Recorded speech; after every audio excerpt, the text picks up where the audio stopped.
I'd like to thank the folks at Ceramics Monthly for sponsoring this episode of the podcast. As many of you know, Ceramics Monthly has been the widest circulated publication dedicated to sharing ideas, discoveries, and the best work in the ceramic arts field since 1953. Since my time as a student over 25 years ago up until today, they've been my go-to source for inspiration. I know it's going to be a good day when the newest edition of the magazine shows up in my mailbox. For a limited time, Ceramics Monthly is offering Red Clay Rambler listeners 15% off any new CM subscriptions. Now through January 31st, 2024, visit ceramicartsnetwork.org/Rambler and enter the promo code for the subscription of your choice that's listed on that page. Again, the website for that is ceramicartsnetwork.org/Rambler.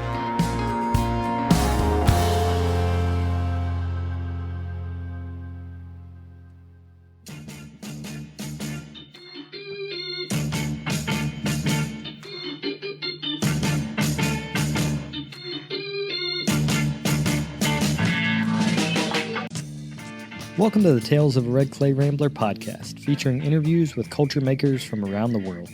This is Ben Carter. I'm going to be your host. If you'd like more information on the show, please visit our website, talesofaredclayrambler.com.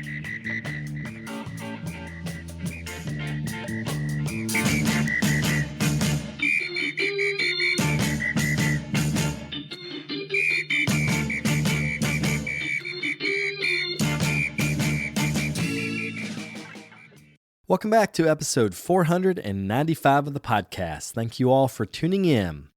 Today on the show, I'm talking with Brad Schwieger. He's recently retired from the Ohio University, where he helped guide the ceramic program for over 30 years. In our interview, we talk about creating a rigorous learning environment, using subtractive methods to find form, and the design of his studio, which he has written about in the December 2022 studio visit in Ceramics Monthly. As we head into the new year, we're having a comment drive for the Brickyard Podcast Network. All you have to do is to go on the app that you're listening to this podcast right now and leave us a review and rating. Thanks everybody for listening, and without further ado, we'll get on to the interview.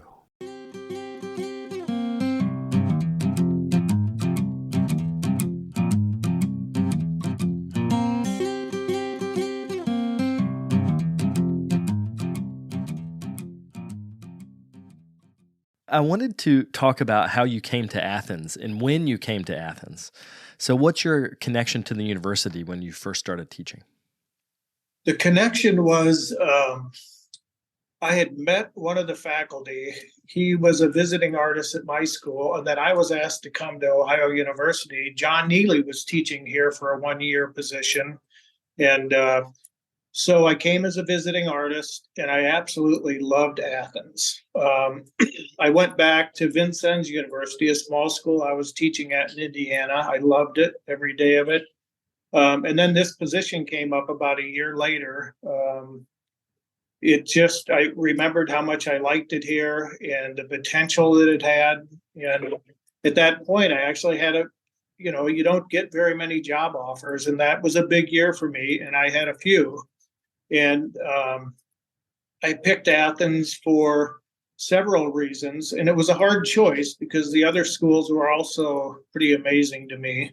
One of the reasons I came here, this was 1990, and I'd been teaching at a small school in Indiana for 5 years.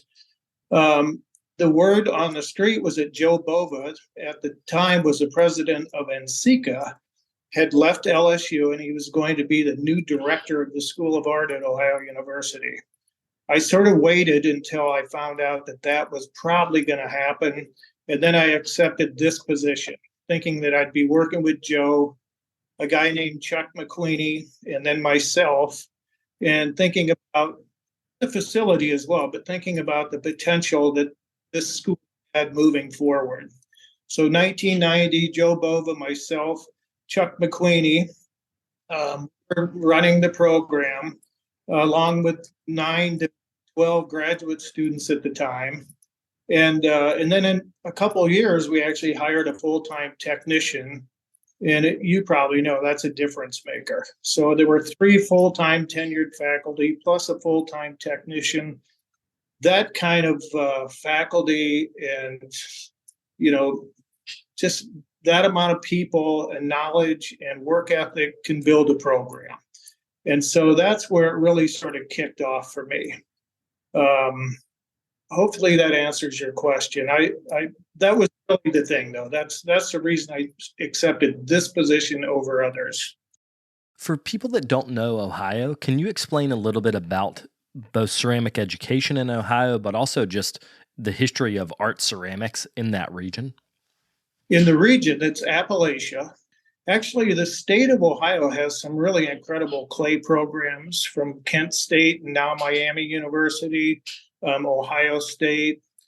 Uh, all of these schools offer MFAs and Bowling Green. They all have great programs. So there's kind of within the state, there's a really strong community. And so Ohio University is probably the more rural program. And I think students come here because of that. We have a lot of metropolitan students and from DC, Cleveland, Columbus. They want to get out of the city and come to a very beautiful Appalachian school of about 23,000 students. So it's a university town, but the atmosphere is really quite nice. It is not metropolitan. We can get there from here, like DC's 5 hours, and of course Columbus is not far away, and Cleveland, Pittsburgh's close, so we can do field trips and get out of here. But it is small, it's rural, it's beautiful. If you love the outdoors, this is the place to be. And so that was one of the reasons I liked it here as well. But I grew up in a small town in Iowa, so I've got a not really a farming background, but I lived in that sort of culture and community. And I did work on the farm, and I think I kind of had that farmer's work ethic as well. So Ohio University just fit me really well. There's something about this community that is really quite nice. And I think graduate students apply to this program because of that as well. Not necessarily, I mean, I don't think there's so much looking for community, but the facility and the faculty and the funding and all those things that come with a strong grad program, I think that's another reason they come here. But it's different in that respect because it is southeastern Ohio and Appalachian area, quite beautiful, beautiful atmosphere. Can you talk about maintaining the back end of that program? Because what's happening now is that a lot of universities are putting the squeeze on clay programs. So in that 30 plus years you were there, how did you make sure that the administration is not cutting your budget? Or like how did you deal with that part of being a professor? Well, when I started back in the 90s, the budget was a lot fatter than it is now. What you just said, they are putting a squeeze on us. And it's really difficult, and it's saddening for me because I've spent half of my life in this program. And so back then, funding was different.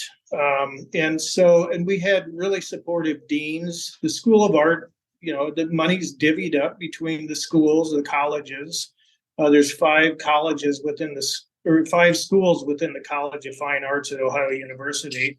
And we received pretty decent funding, and we always had funding available if we had a cause. And you could do a grant and, generate funding through that. And if the outcome was positive, you always knew that you could go back for more money. So that was more available. That's not so true anymore, at least not like it was. So back then you had to hustle, and you had to have reason for funding. And we seemed to find it as we were growing, and our student base was getting bigger and our graduate program was growing.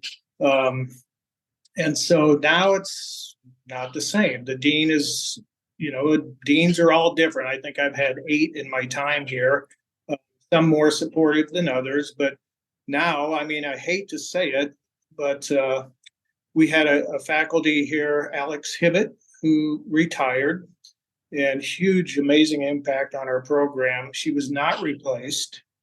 I retired. I was not replaced as a full-time tenure track person. However, they did hire Stuart Gare as I think I don't know what his title is. He is an assistant professor, non-tenured, great hire, amazing person. And then we have full-time Tom Bartel, who chairs the area. So those two really have, they'll keep this thing growing. But we used to have three, and we had a full-time tech who's been sort of divvied out to other areas within the school because, if you lose a position, they're just not replacing it. So the school is shrunk, the budget is shrunk, and you just do your damnedest to keep things on board. And I think if anybody can do it, it can be Stuart and Tom. We do have a technician that he just gets sort of pulled in all different directions, and he's just barely full time. So it'll be Stuart teaching the kiln building class. And I, at the end of my tenure here, I was teaching kiln building and some of the tech classes as well, which I don't mind. In fact, I love it. But it's shrinking. The budget's shrinking. The other thing I should say is I've seen this sort of roller coaster of money and faculty and hires and all that thing go up and down over the years. And right when it looks like the end of the world is right in front of you, something happens and some new money comes in and we're able to kind of stay afloat. So I certainly have never given up hope, but sometimes it gets a little lean, but I think it's going to be fine. Well, I think sometimes the role of the professors as a team is to shield the students from that turmoil and to create an environment where they can learn whether the program's getting as much funding, the students still have you guys, Right. And it's like ultimately the professors are kind of the lead there. So I did some intel and I called Matt Long, who's a friend of mine, and I wanted to ask him some things to talk to you about because you guys have been friends for a long time. He's a former student and a friend. And one of the things I asked is, did you ever see Brad really get mad at a student? Because one of the things that the program was known for under your direction is that there was pressure, that the students really needed to be bought in. It was not the type of program where you could coast. No coasting at OU. But one of the things that Matt said is that he only saw you raise your voice one time ever. And it was because a student showed up to critique and they just didn't have enough work. They weren't committed. They didn't put the effort in. And because of that, that was frustrating to you. So can you talk about being able to set expectations for students about what they're going to, maybe the volume of work or the work ethic that they're going to have and how that's a reflection of the program? Yeah, that's, because every student is so different, which is also what makes an amazing program. Students are all kind of eclectic and diverse in the way they work. And for a potter to show up with one mug is just not acceptable. For a sculptor to show up with one large figure is a different set of rules, right? So being unprepared is just unacceptable, no matter what you're doing, right? It's not just ceramics, it's life in general. So, it doesn't do any good to yell at people or criticize unless it's really appropriate and it's going to be an educational value to somebody. But I didn't really get mad. I'd usually say nothing. It's like there's nothing worse than just you're sitting in a critique and the professor has nothing to say. That was my way of kind of getting after people. Yeah, I don't know. I kind of feel like I practice what I teach, and I believe in hard work, and every day in the studio it's a little militant maybe and not for everybody, but I just expect students that were accepted into this program, BFA or MFA, to show up and take it serious, and also that shows respect to the whole program, right? And a good program's based on trust too. The student trusts the faculty and vice versa. So I think it's sort of common sense, when it comes to building a program, being a teacher, and there's just so many variables, and yet it's sort of right there, it's right in front of you. Get your ass in the studio, right? Sure. What I was reading an article that you had written for Ceramics Monthly about building your studio, and you mentioned that with the school itself, there's a program where you can essentially hire a student to come and work for you in the studio to get real life experience, and that they had to apply for the job, they had to learn the skills. It was basically like a career incubator. I can't remember what the name of that program was called. It's called PACE, and it's a program to aid career exploration, and they treat it like a mentorship program. And so I present a proposal. This is the 28th year I've had a student work for me. Um, the kicker on this is the university pays the student to work for me. Uh, I provide a long list of chores to do.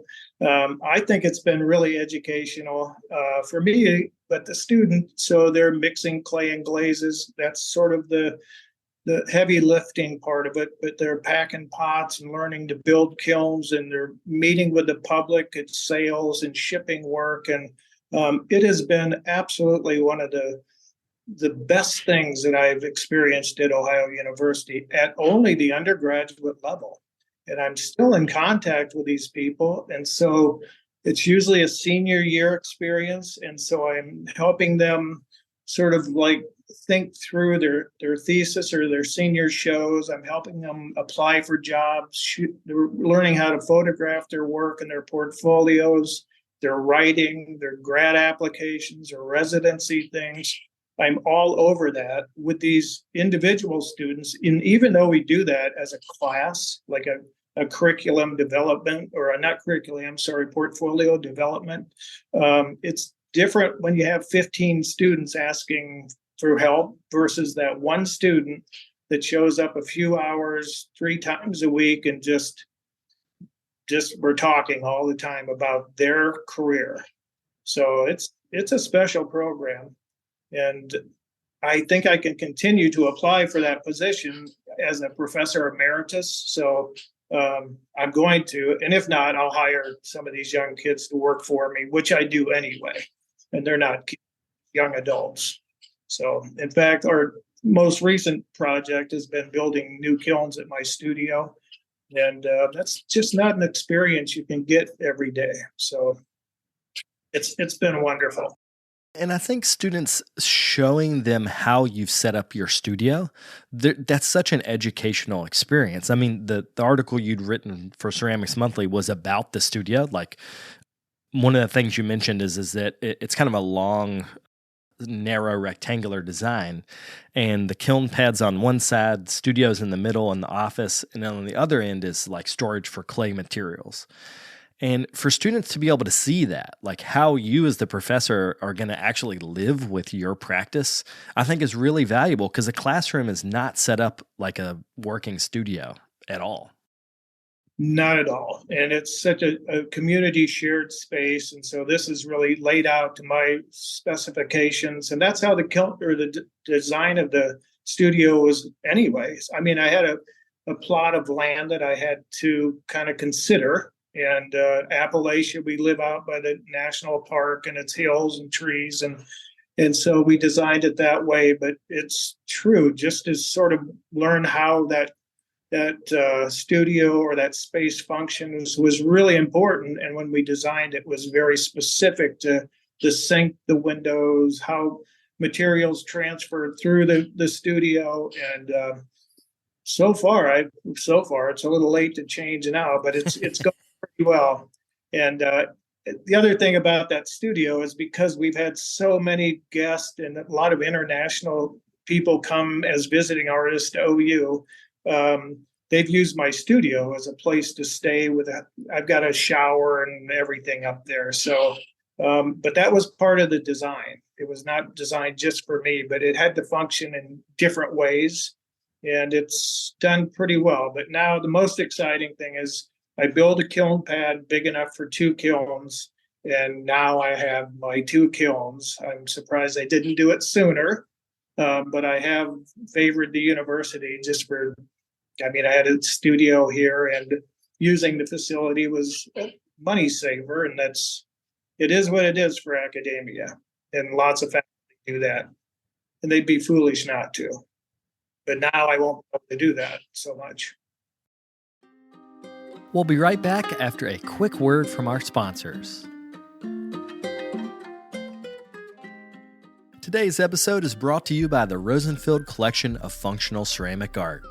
The collection exists as an online resource for research and inspiration, featuring photos of over 4,000 objects made by over 1,000 artists. The images are high quality and can be used with no permission required, making them a great resource for students and teachers. To find out more, visit rosenfieldcollection.com.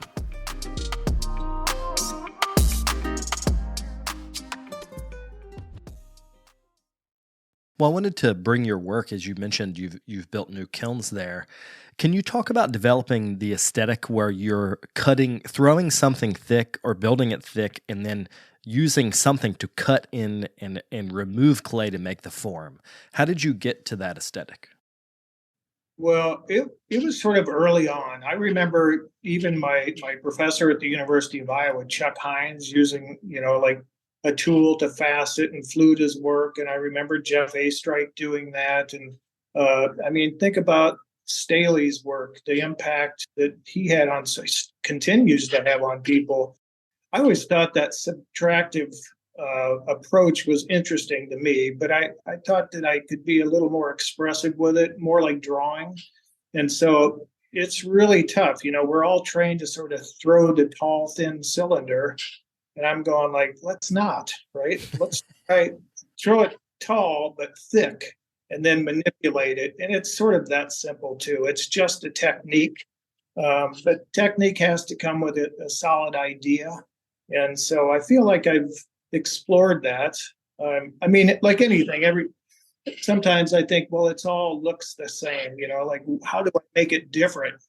The best thing for me to make it different is not to do it for a while and do something different, right? Make a different kind of body of work. And so, it's relatively simple. And then Matt Long, speaking of Matt Long, he's like, well, I can do that. He says, I've demonstrated that to my students.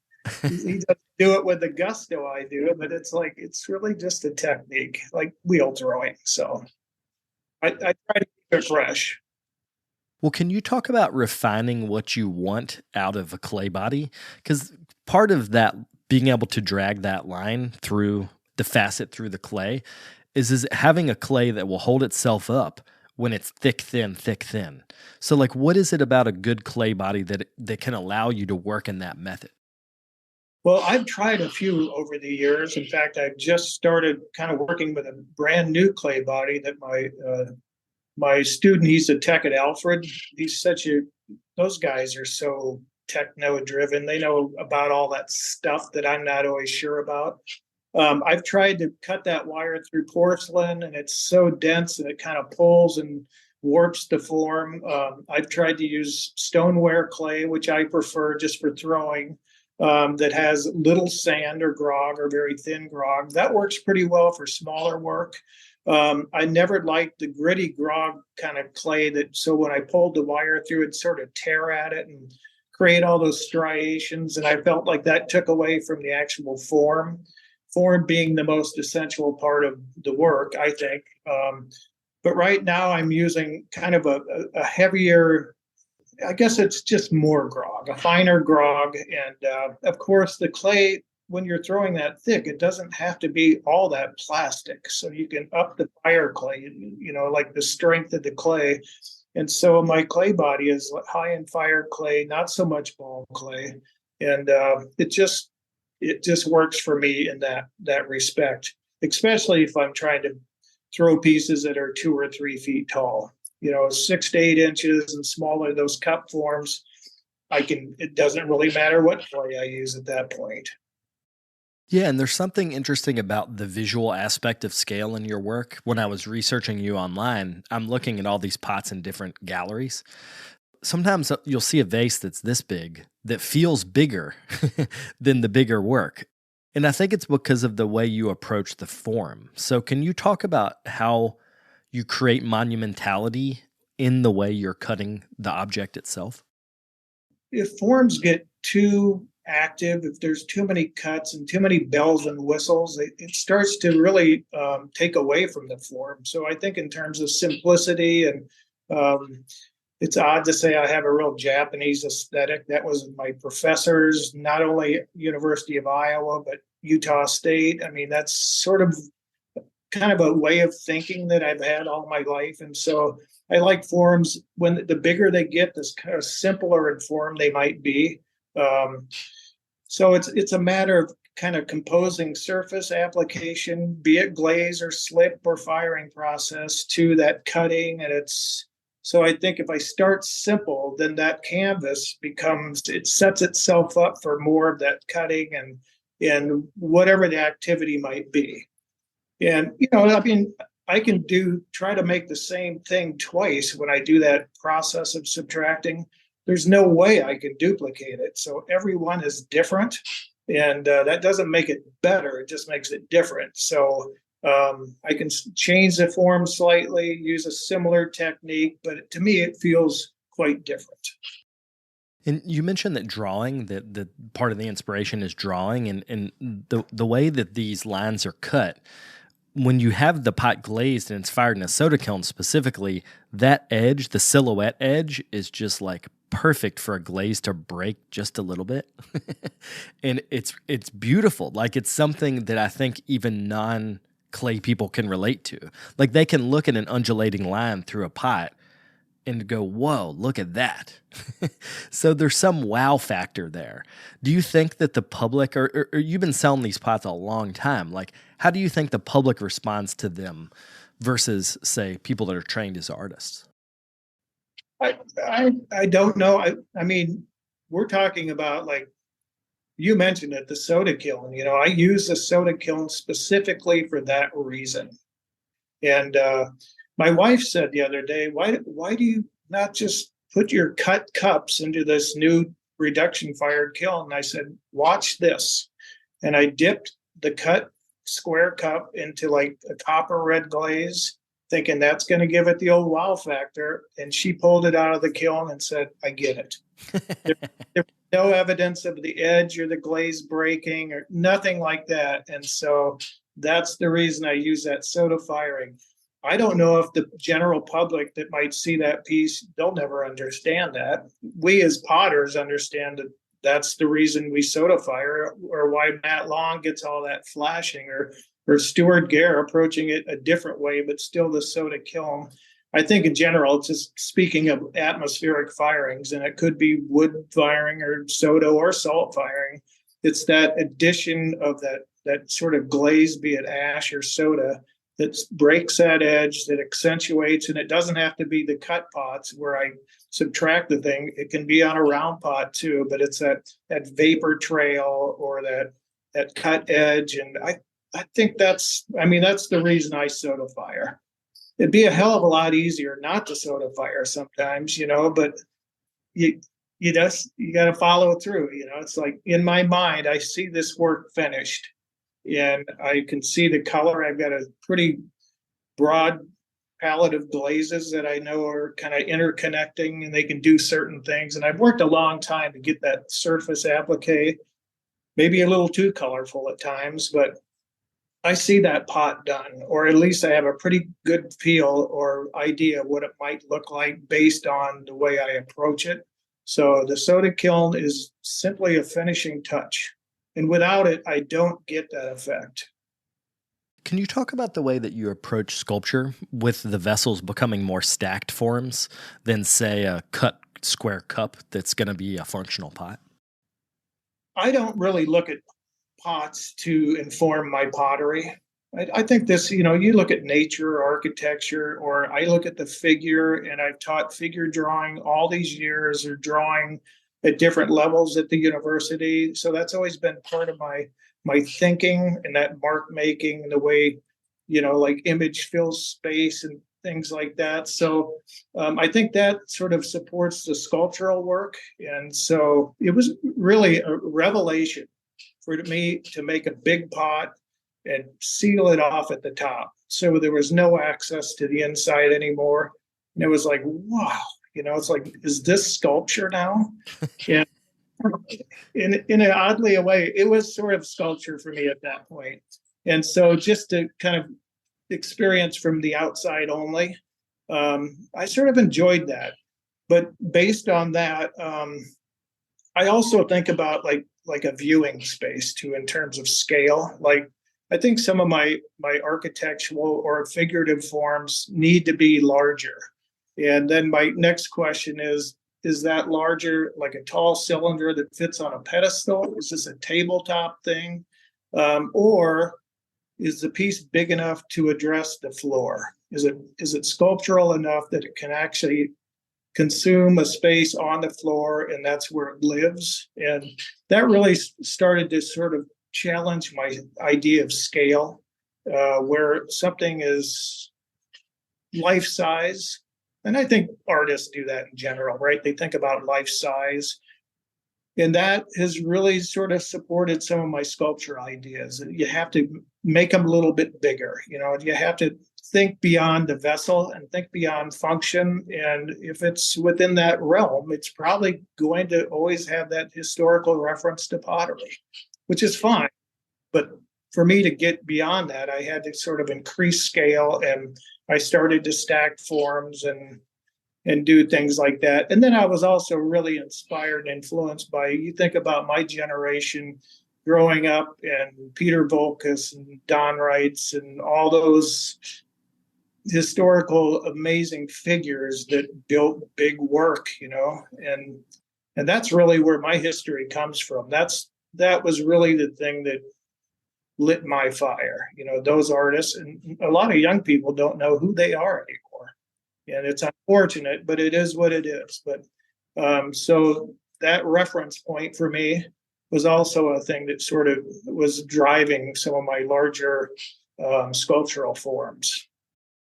I wanted to think about how students have moved through your program of OU relative to the sculpture versus potter divide. So you make both. You've been a potter for decades and you regularly make sculpture. But one of the things at OU that happens is a lot of potters come in making pots and leave making sculpture, which I think is probably just grad school in general.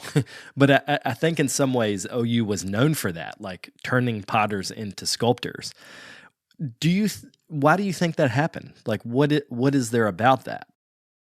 I don't know. I mean, I often tell people, if you like students, if you can live without being a potter, you probably should. And the people live without it, keep going, like Lauren Mead and Kristen Kiefer and Matt Long. They cannot live without pots. And there's others too. But I think that when you come into a program like this that has a larger faculty and the possibility, the facility offers all these different things. You're in a sculpture program that's right next door with a lot of mixed media, things like that. And all these people communicate, it's so, I think people start asking different questions. It's like I think they become less interested in utility and pottery. And, I think most clay people, potters that have gone through grad programs, any of them, it's hard to be a potter in graduate school. It's hard to defend pottery. And whether it's in graduate school is also not a time to discuss a lot of technical information. You should have technical information down before you even show up.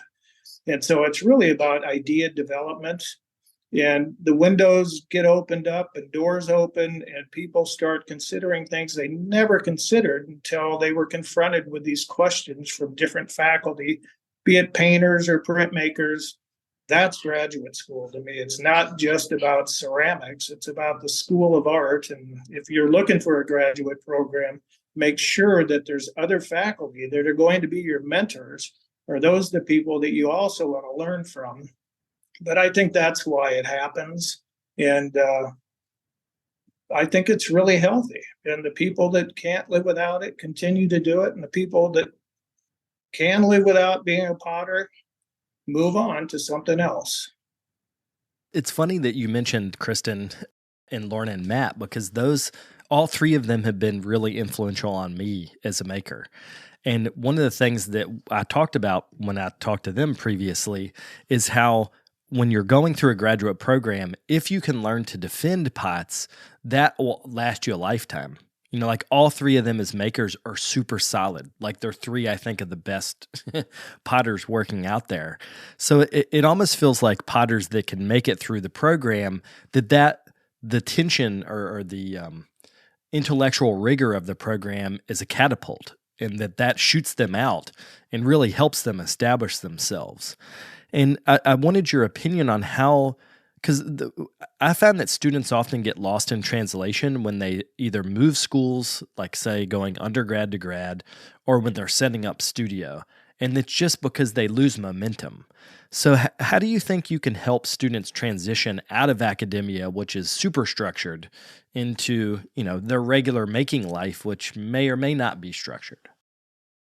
Well, that's a tough one because, it's like I've always been encompassed in a safe place in academia. And so, I mean, the people that have gone out there and really sort of made it as studio potters, I mean, that's the question for them because we prepare them to sort of think outside of the box. And I think we prepare them to be very professional. But graduate schools or universities in general, we're not marketing schools. It's like we're not very good at teaching them how to like address marketing or just business in general. We're here to kind of teach them how to be artists. And maybe we don't do a very good job at that. And I'm not sure, I don't know many schools that do because we're so focused on just developing them as individual artists. But I think of so many artists out there like Schwarzkopf, and there's a laundry list of successful makers and people that have developed their careers and outside of Ohio University. And there's many beyond Matt and Kristen and Lorna too, just coming out of Ohio University. I don't have a real good answer to that. It's because again, I think they all have their individual needs, and just think about it geographically. Their audience is different. And now with social media and the galleries are struggling to keep the clay people. I mean, days I think I got out just in time. It's like that sounds really terrible, but in a weird way, I'm not sure with all the new things that are happening that I would be the best person to work with anymore. It's like in my time, I was on top of everything, I thought. And now things have changed so much, and which is why it's good that faculty retire and people like Stuart come in here and pick up and keep the thing moving. That was a terrible answer. I'm sorry about that. No, it's a good answer because I do think that every new professor has to pick up the ball and run as far as they can, and knowing when it's time to leave, I think can be hard. So I wanted to end thinking about retirement. I mean, I know your retirement is relatively recent. And what's funny is like when clay professors retire, I saw this with Ron Myers, then he just worked harder. So how have you transitioned out of academia now into full-time studio? Well, it's been almost 1 year since I retired, and my wife retired as well. And she's a big part of my life and my career, but also Ohio University. And I think all students would agree. But I think I'm as busy as I've ever been. I actually wonder when I found time to teach.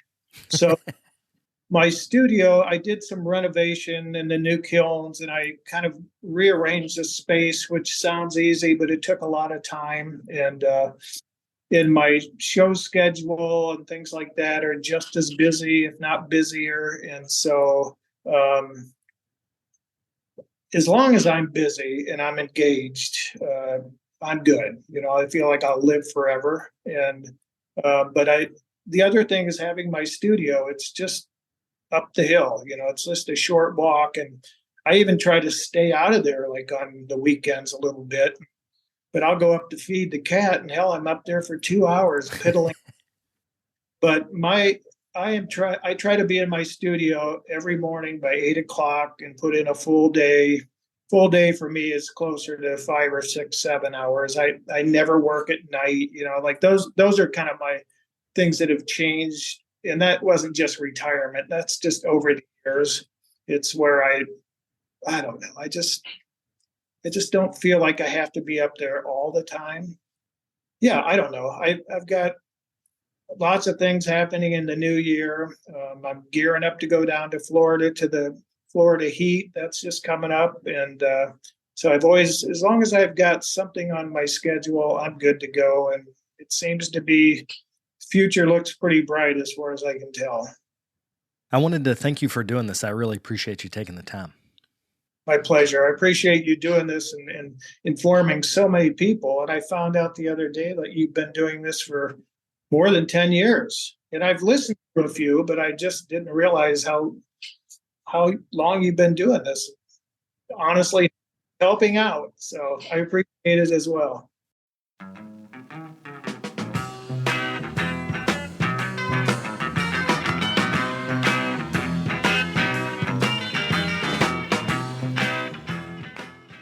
I'd like to thank Brad for coming on the show. It was a pleasure to talk with him. Also wanted to plug an exhibition he has up right now at the Schaller Gallery. He has a beautiful batch of work, including some killer carved bottle forms that I hope you guys will check out. You can find that at schallergallery.com. Also wanted to take a minute and thank our sponsors. That's Ceramics Monthly, who is offering the Red Clay Rambler listeners 15% off of any new Ceramics Monthly subscriptions. That offer will be good through January the 31st, and you can find out more at ceramicartsnetwork.org/Rambler. Also, I'd like to thank our parent organization, the Archie Bray Foundation, and the Rosenfield Collection of Functional Ceramic Art, who's been a longtime supporter of this podcast. If you're interested in becoming a sponsor on the show, you can get in touch through the Brickyard Network website. That's brickyardnetwork.org. I'll be back next week with another episode. Thank you all for tuning in. If you'd like more information on the artists on the show, or if you'd like more information about the workshops and events that I'll be having in the next couple months, you can follow me on Twitter, Instagram, and Facebook under Carter Pottery. Another great way to support the show is to leave me a comment on iTunes. To do that, search Tales of a Red Clay Rambler under iTunes Podcasts, and you'll find a page that's linked to our show. Thank you guys for the support.